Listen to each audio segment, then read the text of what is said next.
Good morning. My name is Marcus Beale. I'm an MD at Drax, the private equity leadership and advisory firm. Today, I have the pleasure of speaking with Richard Timmins about his experience of mentoring and coaching in private equity. Richard famously delivered the value creation plan and 2 successful exits for AMS as CFO, currently sits on a number of private equity boards in the UK as non-exec, and is one of the founders of the advisory firm Luth Associates. So thank you for joining me, Richard. Would you like to give a brief overview of what you've been doing at Luth Associates, and then we'll go into some questions? Great, thank you, Marcus, and good to see you today. Yes, in terms of Luth Associates, we've pulled together a group of experienced individuals with different sector backgrounds, different functional experience, and we focus our attention in 3 areas. Firstly, providing non-executive support to boards in private equity and other businesses, focus really small and medium-sized enterprises. That's our target market. And we also provide some consulting services around due diligence and other help to businesses that are looking for operational improvement. And finally, the coaching piece that we're going to talk a bit more about today. Fabulous, thank you. So what's in your mind, Richard, is the difference between a coach and a mentor, and which one are you? So in terms of coaching, coaches are individuals who are skilled in listening, asking probing questions, and giving non-judgmental support to individuals, often helping them in leadership or management type areas to develop themselves. Mentors have those skills, but also bring a specialist knowledge or specialist experience in a function or an organisation to add on the top of that. At Luth Associates, we're focused in on a service that we're calling coaching with context, which is a bit of a mix of coaching and mentoring, actually. What coaching with context is all about is helping individuals who are going through a particular project or have got a particular situation that they're dealing with. And we look at our team at Luth and see if there's anybody in our team who's had some similar experience. We can then put that coach forward to work with the individual, and that will help the project or challenge that they're working on be successful, but also, and even more importantly, help the individual develop so that they're in a position to be able to take on bigger, more complex challenges in the future. So if we take this sort of coaching with context piece, then what's the value add from the individual perspective, but also the organisation as well? So for the individual, it will help them develop personally to take on bigger, more challenging projects in the future, but will also help them succeed in the project they're doing, so hopefully develop their CV in that way. And for the organisation, you know, they get both a successfully delivered project, but also an individual who's bigger, with more experience and ready to take on bigger challenges. So I think it's good for both of them. Yeah, and so what, in your opinion, would make a good coach or mentor, and what skills and principles do you bring when you're looking at coaching with context? So in terms of skills, you know, some of the things I talked about before about skills of a coach are important. You know, the whole listening skills piece, the piece about asking probing questions, a non-judgmental style, those are all important. The chemistry with the individual is also key, and so their ability to build a trusting relationship with the person being coached is really important. And obviously with a sort of a coaching with context assignment, an individual who has specific experience and knowledge in something that is critical to what the individual is working on. So that's in terms of the sort of the skills and background. In terms of the principles that we work with, first and foremost, our key client is the individual. So we want that individual to be successful and to develop. So our focus is very much on the individual. What we do when we work together is we first of all set a framework, and that framework covers the areas that we will work on in terms of coaching, but also the behaviours that we will express through that, so that we've got some ground rules as to how we will work together. A really important principle is also around the fact that we don't pressure an individual to take any actions or not. It's always down to the individual what they do with that after a coaching session. We will share experiences, we will give them some advice and guidance, but at the end of the day, it's that individual who is most intimate with the particular situation that they're in, and it's right that they should be taking the actions that they think are correct in that situation. So I think that's an important principle. And then finally, we measure progress.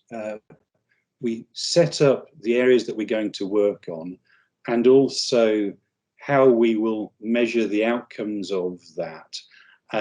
And setting it up in that way allows us to measure success, see how things are going, and take the actions that we need to as a result of that. So I think that's another important principle in the way that we work.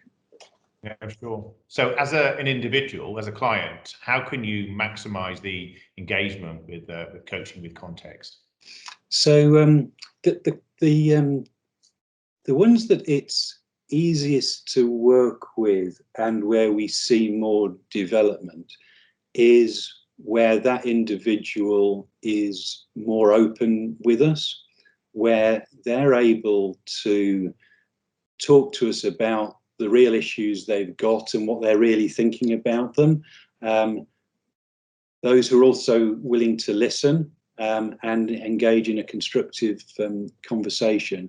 It is a little bit more challenging when somebody is a bit more guarded and you have to tease the issues out. And can you give me can you give us a couple of examples of where coaching with context engagement has been particularly successful? And I don't know if there have been, but anywhere it hasn't been successful, and why?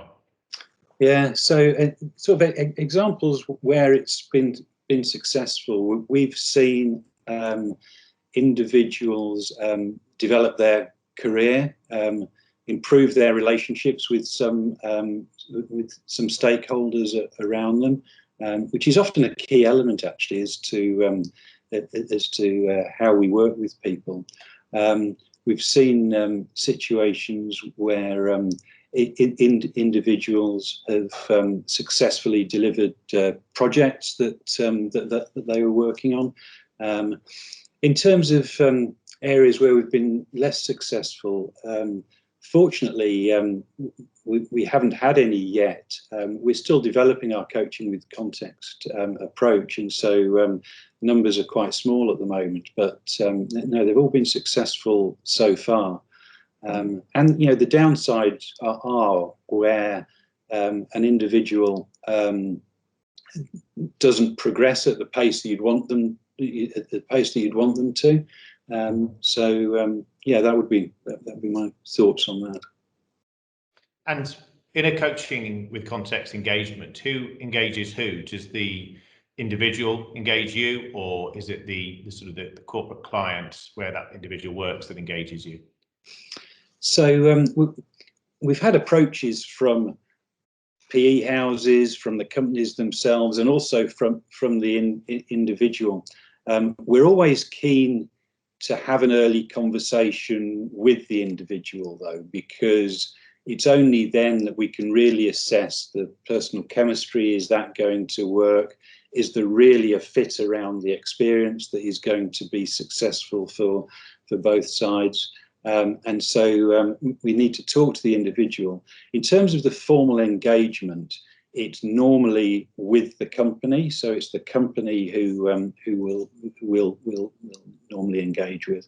What are the rules of engagement around a coaching engagement? Is there anything off limits, and what boundaries do you put in place with the individual? There are certainly some very important principles in the way that we work here, and I think confidentiality is absolutely critical. The conversations do end up being fairly wide-ranging, but often to get under an issue, you do need to get the individual to be very open about the way that they're thinking on something. But to do that, they have to know that they're doing it in a safe environment, and that we will be confidential with that information that we're getting. So what I always say to the people that I'm coaching is that I won't share the details of those conversations. Often because we're engaging with a company and there's a PE house often in the background, we will get asked, and I will get asked, how's it going? How's the progress going? And to be credible, I have to give an honest assessment of that. But what I say to the individuals is, I won't say anything that is a surprise to them. It will be a conversation that we've already had, and so they will know that that's what I've been thinking about and talking to them about. And secondly, we won't share the details of particular situations any further. So the boundaries that you put in place, the individual being coached knows that information stops with you, doesn't sort of flow further. Yeah, exactly. And how often do you meet with your mentees or your coachees? Is it assignment by assignment, or do you have a typical structure that you tend to work to? It can vary across assignments, and certainly, there can be situations where there is something going on in the business that means that actually we need to meet quite regularly. But more typically, it's a monthly type meeting that we have for 90 minutes. And that allows us to explore a topic in some depth. And so, monthly for 90 minutes is the most normal engagement style I've got. Often I find that an additional element that's valuable is to allow the individual to contact me between those sessions if there's something that comes up. So, if there's a particular conversation they're about to have, a particular issue they're dealing with, they'd just like a quick chat about it. That's part of our agreement that we can do that, and I'll try to meet up with them at short notice or have an email conversation or whatever to try to deal with it. And how long do these engagements sort of last typically? And is there an end point, or is there ad hoc contacts beyond the sort of the typical engagement? So they do vary in length, but in the nature of coaching with context, there's a particular reason that you've been brought in, so that they do have a natural life actually, where that project is finished, the individual has got used to a different environment that they're now working with, so they wouldn't be long ranging. I would say typical length is 12 to 18 months. What are the hot topics at the moment? What are the topics that come up sort of regularly or time and time again at the moment with your clients? Well, personally, I get a lot of interest from CFOs, particularly those who are doing their first assignment in a private equity environment.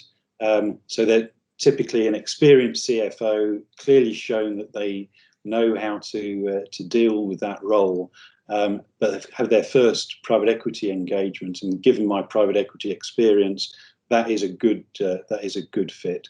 So that's a particularly hot topic. Equally, individuals who are building up to a sale process, even if it's not private equity backed business, that's also one that comes up fairly regularly. And elsewhere amongst my colleagues, transformation projects. If there's a particularly digital transformation project going on, there's a lot of interest around that sort of area, and integration of acquisitions. There's been quite a lot of acquisitions going on in the last number of months, and so a number of organisations integrating acquisitions into their business, and some of the experience of our team can help with those sort of situations. So it's really interesting you say that, Richard. Certainly at Drax here, we've seen probably about 35% increase in the number of first-time PE CFOs, i.e. it's their first PE gig.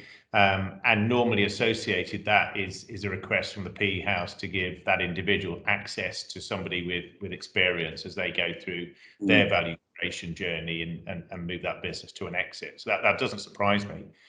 If we look at it from the private equity house, how do they view you or one of your colleagues providing support to one of their board members? What's their view and opinion? In all cases I've seen so far, they are very supportive of an individual who is wanting to have more help and development. So I've not seen a case where that hasn't been true, and they've also been very helpful in terms of helping to set up the engagement and helping to set up the framework. It's often useful to get their views and opinions on the challenges facing the business. They've worked with the individual for a while. Some of the things that they perceive as a development need for the individual, that's often really helpful background. And they've been enthusiastic and helpful in providing that. At the end of the day, I think they realise that the agenda for a CFO in a private equity backed business is a challenging one, and they're keen to help that individual be as successful as possible. Sure. And my final question, have you seen an increase or decrease in demand for coaching with context during the pandemic? So to be perfectly honest with you, Marcus, coaching with context was only developed during the pandemic. So we haven't really seen the impact beforehand, but certainly in the present environment, we are seeing a lot of interest. Good. Thank you so much for your time today, Richard. Really interesting insights, and good luck with coaching context and with the Luth Associates. Great, thank you very much, Marcus. Good to speak.